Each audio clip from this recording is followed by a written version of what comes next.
Hey there, how's everybody doing? I'm glad you're tuning in today. This is the first live event of the Shape Method, and glad to have you on board.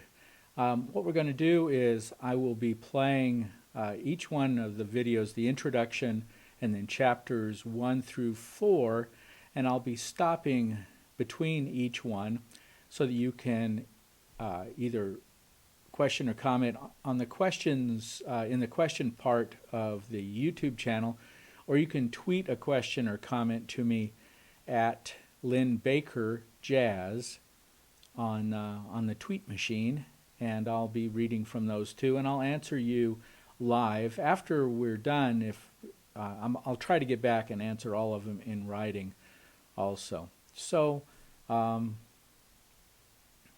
since that's understood, let's go ahead with the introduction to the shape method, and then if you have some questions or comments after that, we'll get to them. Here we go.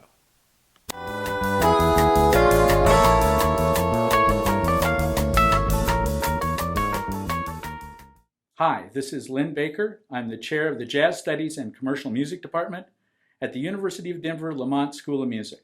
Welcome to the Shape Method. This is a lesson on a chapter from the Shape Method for Jazz Improvisation. Hi, welcome to the introduction for the Shape Method for Jazz Improvisation. Here I'm going to explain how this text came to be and how the organization is, so that you can delve into the rest of the videos of the chapters and appreciate what's going on. So I've been teaching improvisation for a number of years, and I wasn't really happy with the results. It seemed like all this chord scale stuff and transcribing was working for some students, but not really working as well as it should be in terms of having students develop their improvisational language that was firmly rooted in jazz tradition. So I was thinking about a way to describe great jazz solos without using any scale chord relationships. And I chanced upon this way of describing where the consonants tones were, where the tones between were, how they resolved, resolution tones, and how those things work together. And that is where this came from. But first, there's a bit of a hierarchy that developed out of this, and there's like a 5-part hierarchy of I think jazz pedagogy in terms of jazz improvisation pedagogy. And the first part is jazz tone, and jazz tone has to do with a good core sound, but also all the expressive devices and articulations that are needed to sound in the jazz tradition.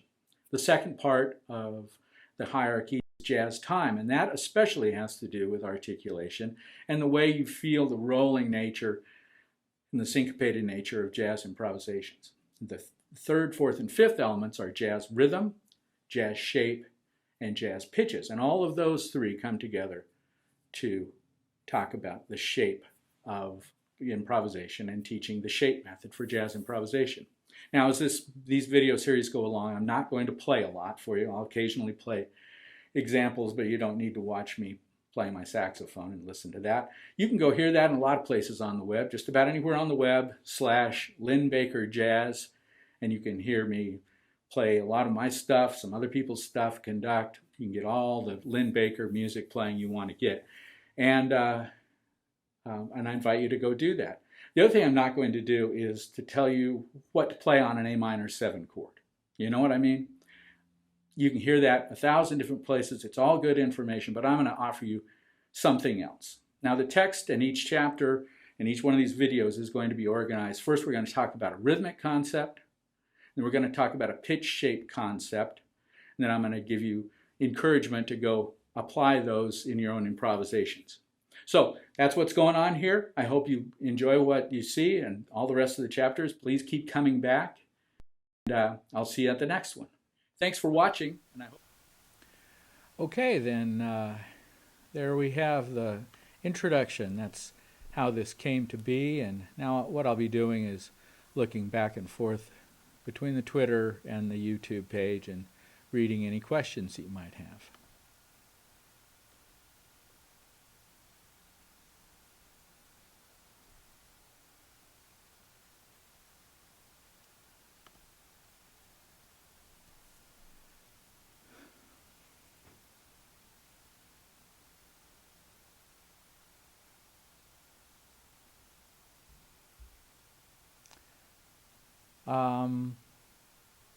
So I got a question from Nathan Baker here. Nathan writes, how does the shape method relate to the canon?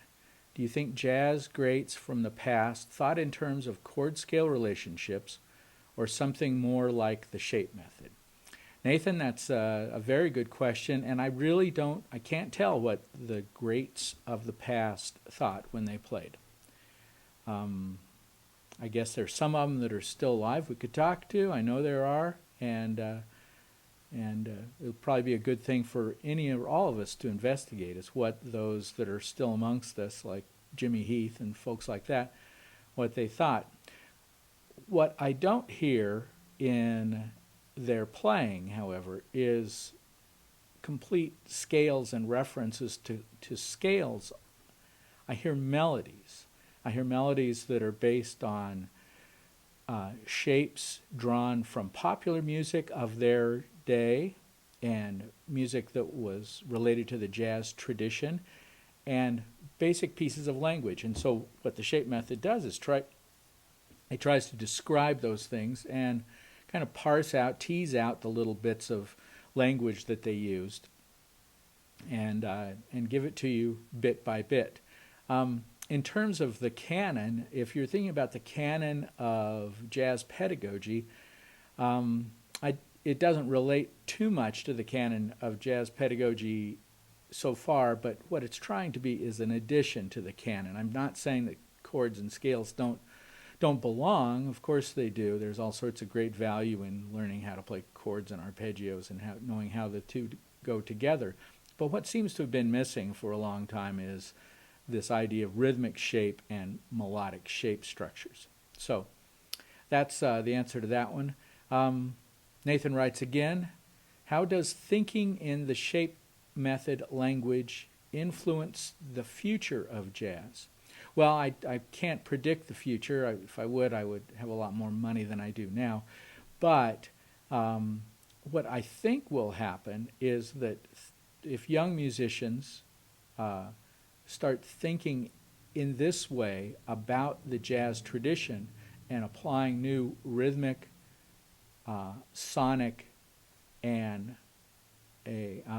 harmonic structures to these sort of shapes, rhythmic shapes and pitch shapes, I hope that we will have, is a development of new music that contains elements of improvisation that's rooted in the jazz language of bebop.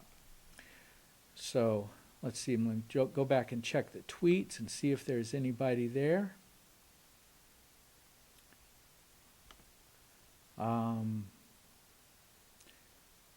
Jean Jeannie writes, at what age would the shape method be best used? Would a teacher have to adapt it for younger students, i.e. middle school? Well, I think that shape method can be used from the very beginning of teaching people how to play an instrument because it starts at such a foundational level. It starts with what are consonants, tones in a chord? So what is a chord?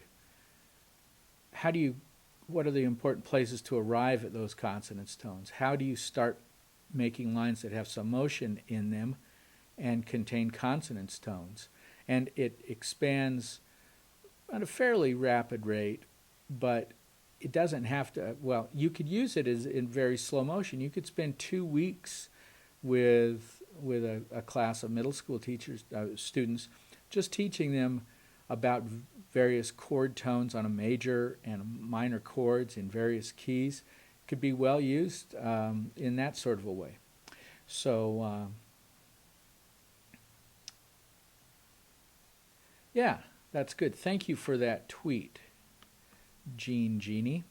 Okay, so what we're going to do now is go to Chapter 1 of the shape method. So we'll listen to that, and then we'll come back and hopefully have some more questions. Here we go.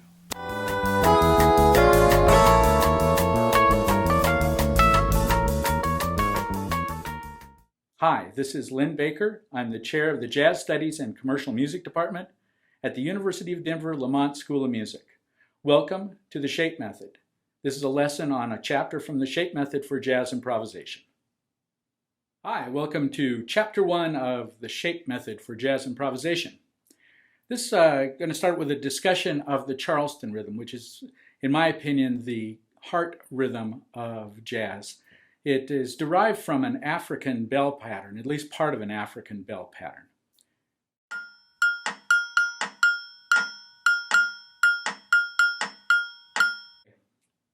The first way to vary the Charleston rhythm is to change the length of the articulations. Make it a short, long, which is kind of its native form, or a long, short rhythm.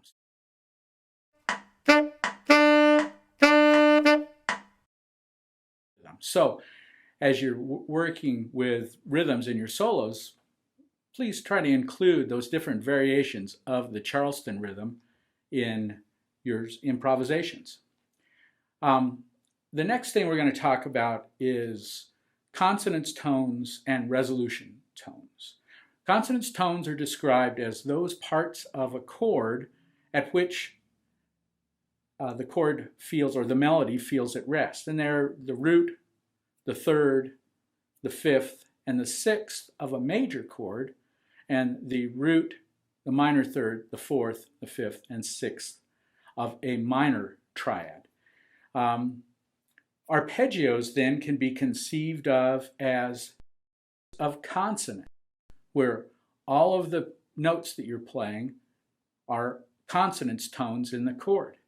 And scales then, instead of being a static thing, they're habits of resolution. And resolution tones are those tones that move from the beat to the strong beat and onto a consonants tone. And here's what some of those sound like.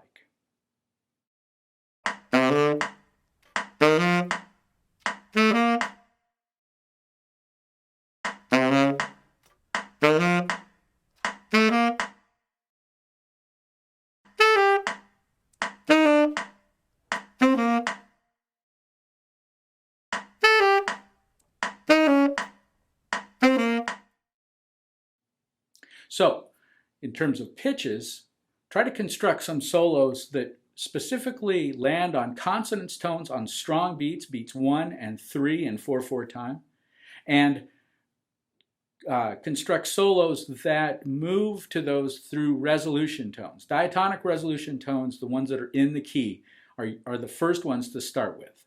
So anyway, check out the Charleston rhythm and its couple variations of articulation, long, short, and consonants tones and resolution tones. Habits of consonants, arpeggios, and habits of resolutions are scales. And we'll see you next time. Thanks for watching. Okay, thank you very much. And already we have a question. This one again from Nathan Baker. Nathan writes, does the Charleston rhythm or its derivatives appear in modern jazz or non-jazz music? And the answer is yes, very frequently. And also in one of the things that the book covers but the video does not cover is that you can continue to displace the beginning of the Charleston rhythm by eighth notes later and later in the bar, and after the first examples that I gave there, well, we'll get to that in a little bit in next. I've kind of got lost as to where we were in the videos, but I think we'll get that one in the next video. So, Nathan Baker, the answer is yes, and let's see what's happening on the tweets. No, nothing yet from anybody tweeting about that chapter. I'll wait for a second, see if maybe we get another question or two as this time delay kicks in. And then we'll move on to the second chapter pretty soon after that. Again, thank you all for being here, for tuning in. If you're tuning in live and participating, thank you an extra measure. If you're watching it later and seeing the live event in its pre-recorded version on the Shape Method channel. Thank you for tuning into that. I'll look forward to communicating with you also in the future. So it looks like we don't have any more questions on the... Oh, there's Stacy. Hi, Stacy. Stacy writes, can you give a few examples of tunes that are based on the Charleston Rhythm so we can better recognize it when we hear it? Well, not off the top of my head. I can't come up with specific examples of lots of tunes, but look for that characteristic do dot and dot da, whether it's starting on the beat or starting off the beat. Do dot dot dot dot dot kind of has some of those things. That was a little bit of confirmation, but many bebop heads will have that sort of information on it, and it will appear probably to be kind of disguised when you first hear it, because it won't start in the same place that Charleston rhythms start. The next chapter will talk about Charleston, the next video will talk about Charleston rhythm in displacement, and I think you'll get an idea of what I mean when we see that next video. Thanks for being with us there, Stacy. Okay, I think we're going to go there now. This is Chapter 2 of the Shape Method videos. So I think your question will be partially answered, at least, Stacy, in this video.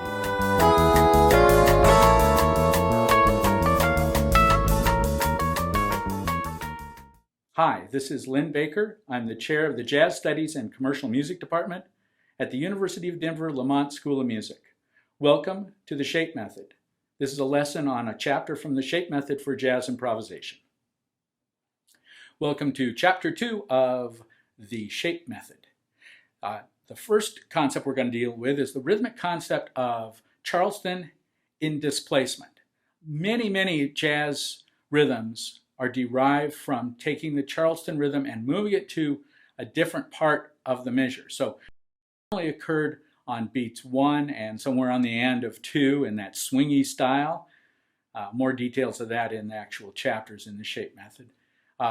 We can move it to different parts of the beat. We can start it on the end of 1, the end of 2, 2, and all these different variations achieve different rhythmic results. And you'll recognize a lot of jazz rhythms are displaced Charleston rhythm.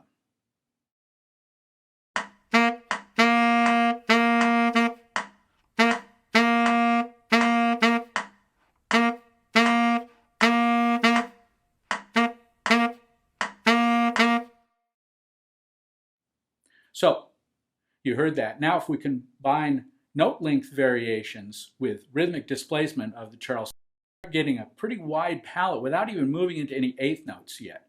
Maybe eighth notes as resolution tones, which is the next chapter, the next part of this chapter. Resolution tones that are chromatic.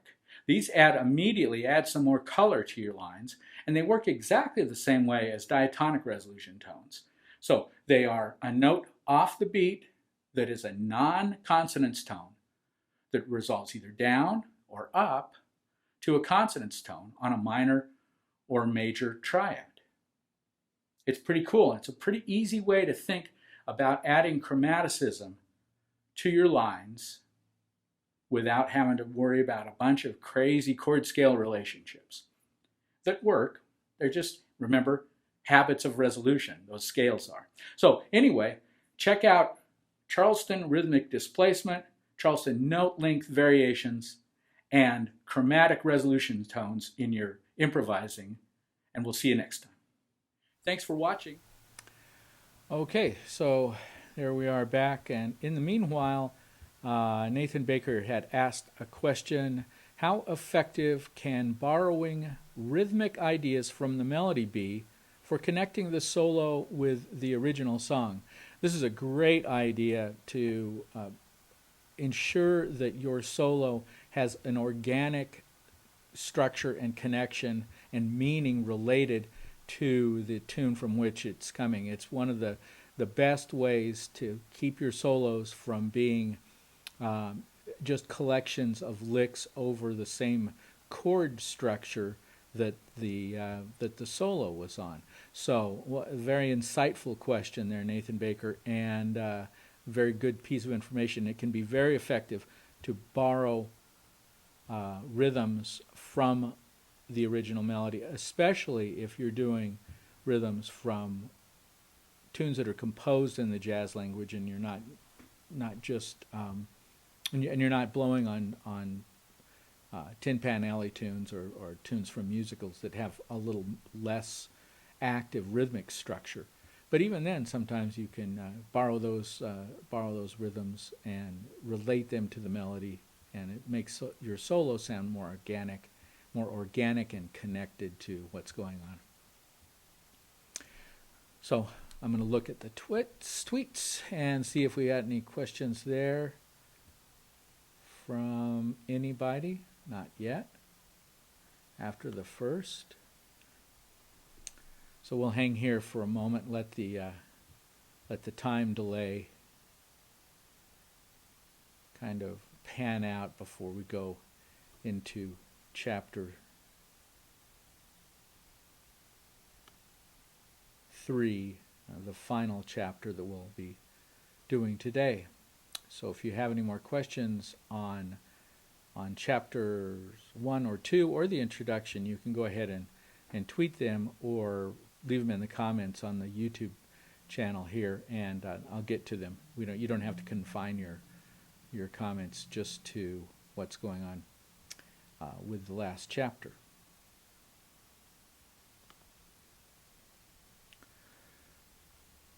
So let's get to the third chapter, and it will be the final video that we see today. This is chapter 3 from the Shape Method video series, and I'll be checking back for some comments when this one finishes. Thanks.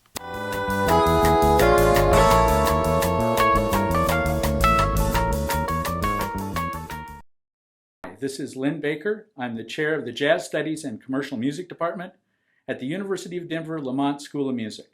Welcome to the Shape Method. This is a lesson on a chapter from the Shape Method for Jazz Improvisation. Hi, welcome to chapter 3 of the Shape Method. This chapter starts out with phrase ending rhythms. And the reason I start out with this is that I define good jazz phrasing as beginning and ending the phrase in interesting ways and places. So we're going to talk about phrase ending rhythms as a way to accomplish part of that idea of good jazz phrasing. And frequently, jazz phrases end off the beat. It's not uniform, and if you check out the textbook, you'll find examples of great improvisers that end on the beat. But there are many more examples of great solos whose phrases end off the beat, and they can end off any beat. They can end off beat 1, 3, 4, whatever. But that idea is a real important idea in terms of jazz phrasing. The pitch-related shape that we're going to deal with in chapter 3 is second-degree resolution tones. Now these are very similar to resolution tones, but there are 2 of them. First degree, 1, second degree, 2.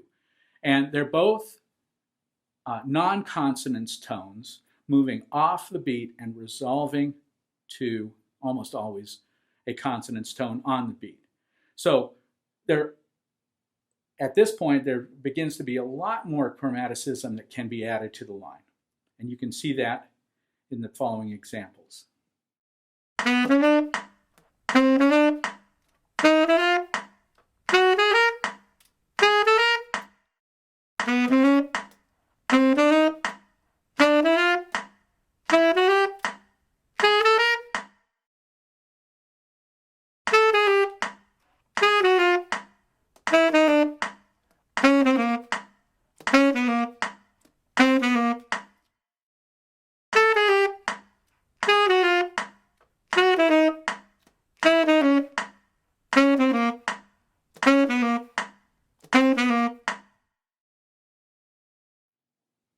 So the big ideas for this week are phrase ending rhythms, and what is good phrasing anyway, right?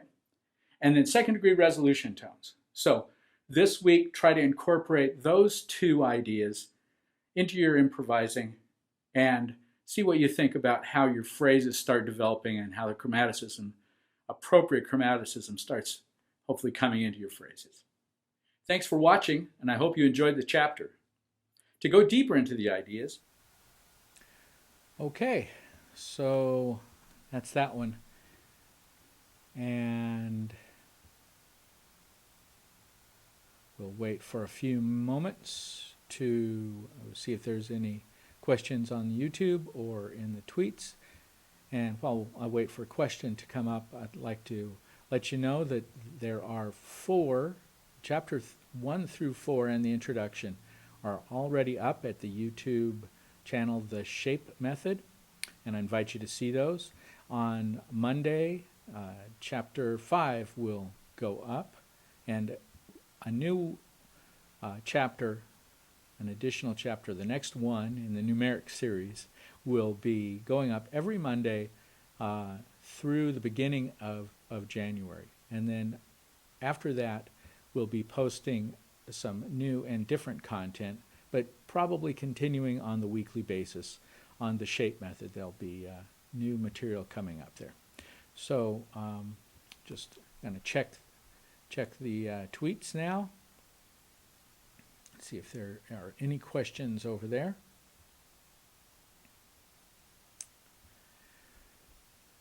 Not yet. At Lynn Baker Jazz is where to send the tweets in case you're interested in doing that. Here's another question. Nathan Baker writes, I hear a lot of eighth note runs in jazz solos. How can rubato help inform better phrasing practices using the Shape Method? Well, rubato really means to steal time. So it means to, over the same number of beats, to imply beats that are closer together and then farther apart. So if you're dealing with 6 beats all together and you play 3 of them as if they're quite close together, and then play the next 3 as if they're further apart, but still coming down, 6 beats later. That can, in 21st century music, that can be quite effective, not only in soloing, but in constructing melodies that are over very steady, consistent pulses. Because if the pulse isn't really syncopated or loose like it is in a jazz style, if it's very rigid, if you don't do things like that rubato thing with the melody, or have some sort of syncopation with the melody, the melodic structure, the rhythm of the melody, the rhythmic structure of the melody can get pretty boring if you're always just playing everything within the same structure. So an interesting way to approach 21st century music making would include playing in some sort of thoughtful rubato style over a strict rhythmic structure. Now in jazz, especially this jazz-influenced improvisation that's going on here, there are so many different layers of rhythmic complexity that rubato is simply included or can be interpreted as part of that rhythmic complexity. Although it's really important that that the players at some level understand their connection to the underlying pulse, because jazz is a dance music. It's a music that's rooted in a steady pulse. So regardless of what you do on top of it, you have to understand and acknowledge your connection to the foundational elements while you do that over the top. I hope that answered your question there, Nathan Baker. We have another question from Stacy Riley. Since teaching the Shape Method, do you think students are finding it easily applicable, possibly more so than approaching it from a chord scale perspective? Well, like I said before, I don't eschew the chord scale relationship perspective. That's part of what is going on. And those chord scales are, as I said in that last chapter, they're habits of resolution. Sometimes I call them colors of resolution. but what's really important about them is that the resolution tones lead to consonance tones. Playing on a chord area, a harmonic area, and simply playing from a scale that someone wrote down that works on that chord area, it's pretty hit and miss as whether you're acknowledging the consonance tones on the strong beats or not. And in this style of music, in bebop, and bebop-related improvisation, jazz improvisation, it's really important to be able to do that because the harmonic rhythm is also part of the rhythmic structure. It's an underlying, usually slower level of the rhythmic structure of what's going on in the music. So I don't get away from that chord-scale relationship. What we're trying to do here is add another level of sophistication and connectivity to the rhythm and the harmonic rhythm of the piece. What I've found is that the students over the last 3 years that I've taught this method to the students at the University of Denver Lamont School of Music, what I have found is that they are much more effective soloists in the bebop tradition. Their lines have more rhythmic and harmonic integrity, and they're just generally more interesting throughout. And it happens pretty quickly. So in terms of that applicability part of your question, it happens pretty quickly. After they've been studying it for about 8 weeks, they start sounding quite a bit better. And about 10 or 12 weeks into the program, since we have a break during that time, they can let it kind of sink in. About a quarter and a half into the method, they're all sounding much better, much more authentic, and much more free rhythmically and just in many ways. So I hope that answers that question, Stacy. Another one. Maybe a continuation of the last question, i.e., is it translating to better soloing amongst your students? Well, yeah, I just answered that. Yes, it is. Thank you for asking that, Stacy. Go back and check the tweets now, see if there's anything over here. Here's one. Should there be a correlation between the shape of a solo and the tune's tempo? This is an interesting question that has kind of somewhat to do of the idea of the larger shape of your solo in the context of what type of tune it is, and also has to do with what is appropriate for in terms of solo length within a tune. It also has to do with really kind of a sophisticated way of understanding what the underlying tempo of the tune, what relationship that has with the type of soloing that you put on top of it. So that question will be answered in a couple different chapters later on in the video series, and I invite you to tune back in and listen to that material later on. But short answer, yes. Let's go back to YouTube. How can being a better bebop jazz player help bring creativity to creating contemporary music? Well, one of the ways it can help is that it can connect the player to the rich history of the music, so that, as we were talking about with taking rhythmic ideas from the melody, if you understand what happens, what the music is based on, the foundational elements of the music, you don't have to play like that necessarily to have it affect your music creation. Now, understanding history is a great informer to create the future. What is it? What is the saying? Past is prologue. If you have no past in the music, if you don't know what came before you, how can you create anything that has a connection to it? It's extremely challenging. When you know what the past is, then that serves as prologue to your creation of what is going on now. That's one way. The other way is just to acknowledge that bebop-inspired jazz is the highest, most complex, most rococo form of improvising in the jazz tradition to that time, and actually probably since then also. The combination of virtuosic players, rapid tempos, complex chord and rapidly changing chord structures, and the type of melodic invention that went on top of that by these great players really probably hasn't been equaled since then. Maybe equaled, but it hasn't been surpassed since then. So the ability to have your reach exceed your grasp, that is, to be able to do more than you actually want to do, can open up all sorts of creative avenues for musicians of all sorts of genres. So hopefully that answers Nathan's question.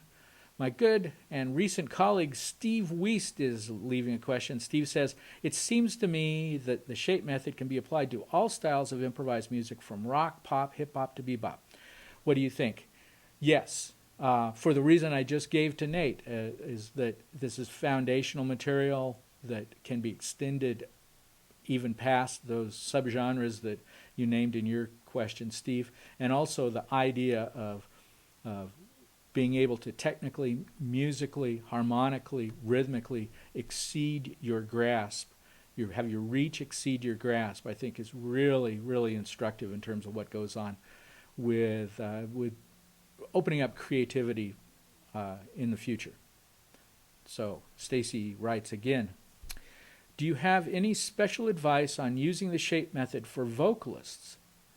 Do you know of any vocalists who use this method, and if so, have you received any feedback on successes, challenges, etc.? Yeah, we have, so since we've been doing it for 3 years, the vocalists go through our theory program too. In this class that I teach is the second year of the jazz theory program at the Lamont School of Music, University of Denver. So all of the jazz vocalists that have come through in the last 3 years have studied this method, and they all have, I mean, I've heard great success and great growth in all of them. Of course, the challenges of singing jazz, especially bebop jazz, are there, and you know specifically what they are. There are no buttons to push. There are no guarantees that you can pick out exactly what those intervals are, what those altered chord structures are, all that sort of stuff, which seem to be, relatively easy for the instrumentalist to get. It's not immediately accessible to you. It is, however, intuitively accessible to singers. And so, if you start hearing it, you can sing it. You don't have to worry about how it's fingered. But what the shape method really aids singers in doing is developing these melodic shapes that happen later on in the textbook. We get to later on in the textbook. Developing these melodic shapes and specifically melodic rhythms melodic rhythms that vocalists sometimes get stuck in kind of having a narrow rhythmic palette. This enhances the rhythmic palette of all players, and actually it's one of the most beneficial things about this method to singers. So in one of these earlier, I think it's just the last chapter, I was talking about how good jazz phrasing is beginning and ending a solo in interesting ways and places. That's part of the definition, and so we start talking about that. But the other thing is what happens in the middle, and it doesn't have so much to do with which pitches you choose, but how and when you change direction in your line and what sort of rhythmic shape you have. And those things are there for all improvisers, and the singers seem to really attach themselves to those ideas quite well, and in those regards their improvising improves a lot. So if you listen to Brendan Schuster, Nellie Quinn, Heidi Schmidt. Those of you around in the Denver area might know these young singers. These people all went through this, and when you hear them improvising, you can tell that they went through this method, because their improvisations in this bebop style are quite intelligently informed. Don't have any specific advice for vocalists other than just go through and do the exercises. Record yourself doing the exercises with a play along if you possibly can, and then analyze, well, did I really do the rhythmic thing that it was asking me to do? Or am I falling back on, am I writing one thing down and then not performing it, falling back on different habits? So that's kind of another part of the challenge of singers, is that frequently what you write down in terms of rhythms, of what you want to sing and what you end up singing aren't the same thing. And so actually what you sing is usually a lot hipper than what you've written down. So bringing those two things together with a little bit of self-analysis will be a helpful tip for you on this one. So I'm going to go check the tweets again, and looks like we're done with that. So we're about done with this today. I'm going to play the tag in a moment, but I'd like to thank all of you for participating. Those of you who did participate as questioners, and all of you who participated as live listeners and then as pre-recorded listeners, thank you very much. Please stay tuned for the tag here. You can find out what the shape method is about, how to purchase it, and other yummy things. We'll be doing this about once a month. We'll go through about 4 chapters, a month's worth of chapters at the end of the month / beginning of the next month until we're through, but we will continue issuing new videos every Monday, so please stay tuned for that. Thank you so much again, and look forward to seeing you. Bye-bye. Thanks for watching, and I hope you enjoyed the chapter. To go deeper into the ideas, purchase the shape method. You'll receive detailed information, more examples, listening suggestions, composition and performance exercises, and appendices of public domain jazz language, and an explanation of why the blues scale works, and more. Get chops on the concepts by purchasing the Etude Supplements Volume 1 and 2. Please subscribe to the channel and tell your friends.